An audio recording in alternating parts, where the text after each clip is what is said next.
What is going on, guys? Welcome back to the channel. It's Professor Anime. Welcome back to another video. In today's video, guys, I am here to bring you all my review of Ace Attorney Episode 8. So with this episode of Ace Attorney, we head into yet again another case. But this case is revolving around murder once again. However, the suspect of this case is in fact the prosecutor of the Ace Attorney series, Mitsurugi Renji. So apparently how the case is being handled now is that there were two people that left on a boat with one another, and one of them had a gun and shot the other person, and the suspect is of course Mitsurugi Renji, but Mitsurugi Renji has no recollection of actually shooting this person that he ended up going on a boat with. So when it comes to this case, it's going to be very interesting how Nanahodo is going to handle himself, because now he doesn't really have a, prosecutor to actually,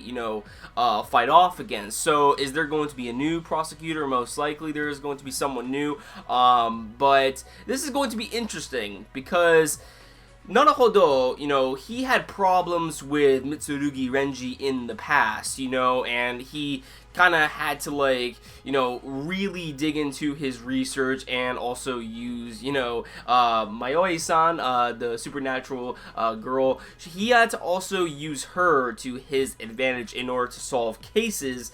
However, Mitsurugi Renji will no longer be the prosecutor for this case, since the fact that, he is in jail at this given moment in time. So there is going to be a new prosecutor proving that Mitsurugi Renji actually did commit the murder.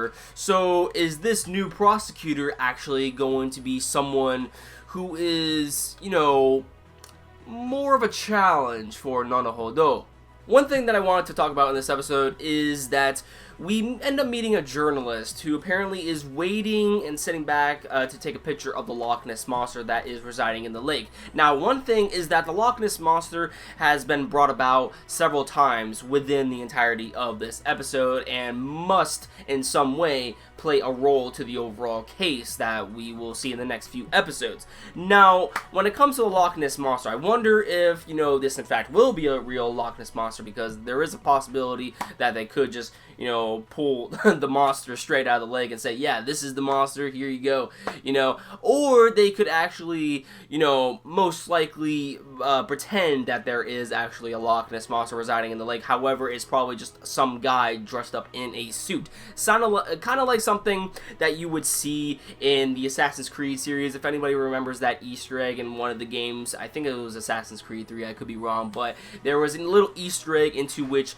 you can actually see the suit that was made to impersonate the Loch Ness Monster. So I'm very curious if there is something going to be like that, but regardless, we have it to where this journalist ends up setting up a camera to only react to sound. Now, the reason why she would do this is that if the camera hears a loud bang or just a loud sound effect in general, like the Loch Ness Monster emerging out of the lake, therefore this camera will be able to take a quick picture, and therefore she will have the evidence to pretty much prove that the Loch Ness Monster is in fact real. Now, if that is the case, then I'm very surprised that Nanahodo didn't think this through all the way. Because if we have it to where this journalist sends up a camera that reacts to sound, in the beginning of this episode, we hear a gunshot that apparently the murderer ends up using in order to take out the victim of this case.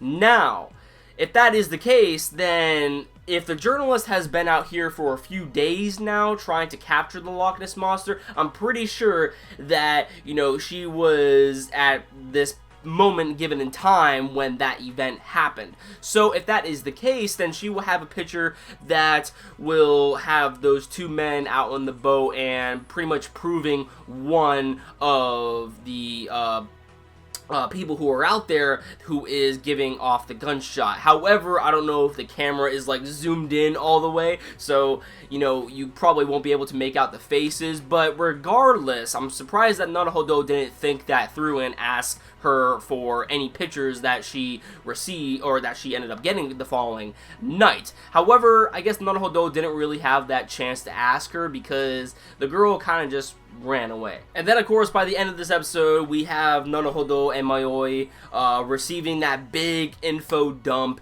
that we end up getting in this episode regarding the cases revolving around Mitsurugi and his father, or his adopted father, or whatever. You know, I'm not even gonna bother summarizing that up because you expect me to remember all that? Not really.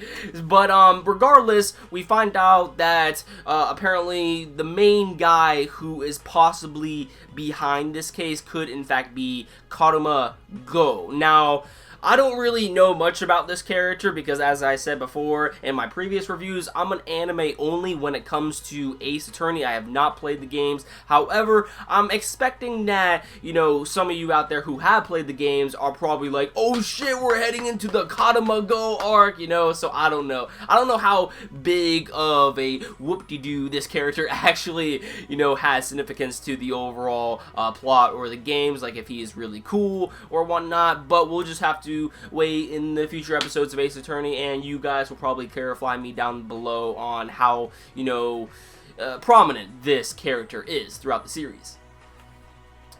So yeah, that about does it for my review of Ace Attorney. Let me know in the comments down below on what you thought about this video and the episode in general. And of course, if you liked this video, don't forget to drop a like. It always helps out the channel. And if you want to stick up to date to my future content on this channel and never miss a video from me, then I highly recommend you subscribe.